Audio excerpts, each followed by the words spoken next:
Welcome to this conversation for and about men who are coping in a relationship without sex. I'm Irene Fehr, sex and intimacy coach, and I'm here with Ronnie Burke, who is a sex therapist. We're here to talk about this sensitive conversation.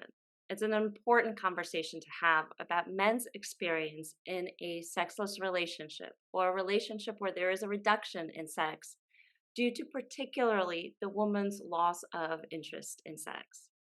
Now, this is my area of expertise. As a sex and intimacy coach, I work with long term couples who see this reduction in passion, in connection, and in frequency in sex. And where there's usually a dynamic where there's a higher desire partner, typically the male, and a lower desire partner, typically the woman, where that causes a tremendous amount of distress for both people. And I help these couples break out of these patterns and help them to create sustainable, passionate sex lives that work equally for both partners. But I know this isn't the case for all couples. Sometimes both partners are not on board. And so this conversation is about particularly the men in those couples and their experience and what we can do to support you in coping with this and finding your way through this relationship. So I gave you a little bit of an introduction about myself. And so, Ronnie, I'd love to hear how you came into this work, what your focus is, and a little bit about yourself. Thank you so much, Irene. I'm very excited to be a part of this program, a part of this opportunity to develop support for men, because I feel it's very important. I'm a clinical social worker, sex therapist, and a group facilitator as well. And part of my work as a sex therapist was working with men, working with men and hearing their side of sexual frustration, sexual intimacy, the lack of sexual intimacy, sometimes when the woman had pain, sometimes when the man's feeling that he doesn't know whether he should initiate sex, sometimes when they've been in a relationship, as you say, in a very long time. And he feels totally that he has not enough support. And this is the area where I felt is so important. And this is why it's so important that we'll talk about it today. How important is for the men's side to be heard? Because usually men are very much non-talkers, don't like to talk about intimacy and so on and so forth. And even with their partner, it makes it more difficult. So in my position, I am here and we are here together to hear the man's side and support the men on this particular issue. And I'm very happy to be a part of this and thank you for the opportunity. Absolutely. And again, I want to say how important this conversation is about highlighting men's experience. And I'll share my story a little bit of what also inspired me to focus on men, and that is that over the years in doing couples work, I've received a tremendous number of letters from men who wrote to me sharing their heartbreak. And really, this is the word that just flew out of these letters from men, the heartbreak of not being able to connect to their partner sexually, to lose this part of themselves because their partner is not available and is oftentimes not really interested in doing the work to reconnect sexually, and how much it was affecting them in all areas of life. And we need to be talking about this and, like you said, providing support to men who feel very unsupported. Women typically are more likely to reach out to get emotional support. And I think this is true across all cultures where um, men get left behind. And that is to the detriment of their mental health, their energy, depression, certainly their availability to live their lives to the fullest. And so it is very important that we're having this. And I think it's important to understand that give validation to their feelings. Okay, when men feel that they are validated, then it helps them cope better with the situation. And support groups, ironically, are very difficult for men to open up their feelings. And when we're seeing this, I was actually overwhelmed at the amount of the time frame, time they took to open up and feel good about it, and talk about their feelings. It was like we expected do very little sharing. But what we discovered, and what we will discover hopefully, is that it's okay to share, and you're going to feel less alone because men need to talk, and I think that's important to realize that you're not alone in the situation. Yes. And hearing from other men's experience, understanding that, again, you're not alone and that a lot of the things that you're going through are common and understandable, that validation is really important. So, share a little bit more about what you've found in the men's group that you've done in terms of what men can experience and they can benefit from. Okay, first of all, I think that the initial feeling was that a lot of men who wished to join the group were a bit nervous. Okay, so my advice to you is don't feel nervous about joining because there's no pressure to speak. Okay, but when you hear other people talking about their own, when you hear validation for their feelings and how they are feeling, you will then be able to express your own self in a more comfortable and safe environment. And I think this safe environment allowed the group and allow men to feel their feeling of anger sometimes, the feeling of disappointment, and it's okay to feel these way. You don't have to hold it within your situation. You can feel the anger, you can share it, and you're not alone. I think the most important thing is to feel that you're not alone in the situation, and I think that's a major takeaway from the group that I'm sharing. That is very beneficial to this possible group that we're going to be doing. And you mentioned anger and disappointment, and one thing that I see in so many men who are in this position, where again their partner is either not initiating or is there out of obligation, which is a terrible feeling, which most men do not want, and or there is just non-availability at all. She's not available to talk about it, to work on this. And one of the key emotions that I see is grief, that we do not make enough space for. And it's really important to acknowledge that that men are going through a lot of grief. One piece is losing a part of themselves, that expression of their own sexuality with their partner. Another piece is grief about losing their lover, especially if in the beginning of the relationship they've had experiences that were connecting, that were loving, and that included sexuality and sexual expression. It could be losing the dream of the relationship that they have for themselves. And so that validation word is super critical here, that we validate and make space for that and allow men to have those feelings and to be validated by other men as well. Absolutely, and I think when you're talking about grief, I think a lot of areas where they don't allow themselves to grieve a situation beyond their control. And what's happening is they have this whole philosophy of the masculinity. I have to not show my feelings, and boys, men don't cry. And what we're trying to say, it's okay to cry, it's okay to grieve, and it's important to grieve because that will help you feel better in a situation beyond your control and help you accept it, because what we're seeing is that there's no need to leave a relationship. They've been in this relationship for a long time and very happy, and they feel the need to stay in it, but they're not coping, they're not having their needs meet. But the group will give them an opportunity of saying, okay, wow, we're not alone in the situation, there are people in the situation, how we can cope. And I think once they have expressed their own feelings, it will give a lot more confidence to go back to the partner and express how they're feeling. I remember once when I was in a group with the men expressing how they felt, uh, their wives came back and were interested in saying, "What's going on?" And they were so excited that their partners actually had a support group because they always had it, And they said, "Well, it's your turn," and there was no opportunity.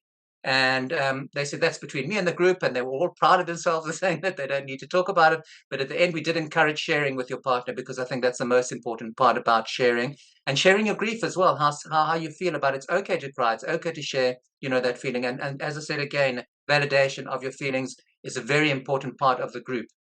Another Yeah, benefit to add to what a support group like this provides is a vocabulary to be able to use then when you go back to talk to your partner.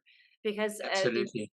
all of us, men and women alike, we really lack an emotional vocabulary to speak vulnerably about our feelings. We often can act out on our feelings, but don't actually, again, have that vocabulary to express them in a vulnerable way. And uh, by learning that in support with each other, then men can go back to their partners and they can have a very different conversation, which can change the relationship, the trajectory of the relationship. Absolutely. What other kind of results have you seen from previous men's groups that you've done? What I did notice that, especially in the area of anger, okay, what men did is when they started expressing the anger to the extent that, well, this was a one-on-one in the group. It was a physical group, not. But what I did see is that a lot of men felt the need to punch back, for example, to let it out and express the anger, which helped a lot. And people really felt how strong that anger was. But having let out that anger, I saw a difference. Okay, we can see a difference of feeling, wow, okay, it's finally I've let it out and I'm not so angry anymore. I wouldn't use the word anger. I would use disappointment more than anger. But it would be okay to validate anger in this case and say, hey, I have the right to be angry because I'm not having sex, and I would like, and the male role is to have sex in inverted commas. Okay, it's my role, and if I'm not in that position, I'm pretty frustrated. Frustration came up a lot as well. Okay, um, trying to understand the wife's perspective came up, okay, and why she's in a position of that came a lot in there, and a lot sharing of, and I think the sharing could be in a situation of understanding more the other side and how we can communicate better in a situation that is sometimes beyond our control. Okay, that came up a lot. And the most important thing was that what I did notice is that the feeling comfortable of just sharing, okay, and I'll say it again, the most important thing is that when we do this group, and the group is important, we're not expecting you to speak up, but listen. Okay. And when you start listening, this is going to start identifying of how you're feeling. And once you start expressing your feeling and allowing yourself to speak out, and it's okay to speak out and feeling validation to the group, you'll feel fine and you'll feel wonderful, and it will change your whole perspective towards your partner. So I think a lot of that came up in terms of, I remember the one person that did not speak. He said, I'm coming, but I'm just going to check it out. And if I'm not happy with one meeting, I'm leaving. He stayed the whole meeting, which is great, and started speaking and expressing. In fact, he once said, okay, you can stop talking now, it's fine. He was so happy to open up. And I think that's the most important, the confidence of, okay, wow, I've got a place to talk about how I'm feeling finally, because men build it up, okay? And they have the feeling of maybe building it up too much, and then unfortunately it will come out in a negative sense with anger. And this is what we're trying to prevent, having this forum where it's okay to feel the way you feel. Yeah. And what you said about how men don't allow themselves to feel disappointment and then they hold that in, I think it speaks to this cultural conditioning around men to be stoic, right? Yeah. It's like nothing affects you, nothing lands and sticks. You can move through everything, which is of course very important and powerful. And emotionally, that's detrimental to men's energy and health and wellness and resilience. And so, what I'm hearing is that the supportive environment of the group allows men to put down that stoicism to open up, but also gain strength from it, right? Not as a sign of weakness, but actually as a sign of strength and taking care of yourself and resilience, which are Absolutely. important skills, and And breaking the barriers, yeah. yeah, breaking the barriers. If what we described speaks to you and you can benefit from this kind of support, we invite you to join the upcoming cohort of the men's group.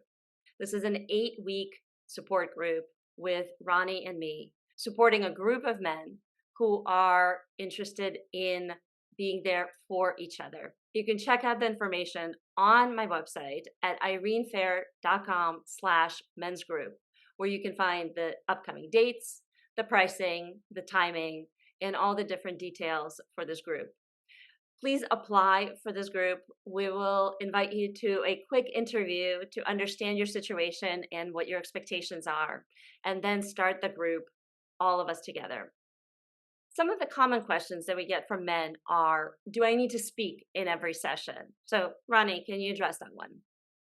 Well, from my experience, I think you don't have to speak. I think that if you're listening, and the power of listening to what others have to say will give you the confidence long term to speak up and share your feelings. So I feel it's very important that to come to the group, please don't feel any pressure whatsoever. We will not pressurize you. You will not feel pressurized. It's a huge advantage to come and listen. And obviously, if you do open up, you'll benefit from the effects of listening to other people that share the same issues as you do. And my recommendation is join us. It's okay not to speak, and you'll be okay. And what I want to add to that is that part of creating a safe space here is to allow everyone to go at their own pace, to not expect anything, to not put pressure on anyone, but to, again, allow things to organically unfold for men to open up at their own pace and to feel that inner confidence, not a kind of a peer pressure or a pressure to go at someone else's pace.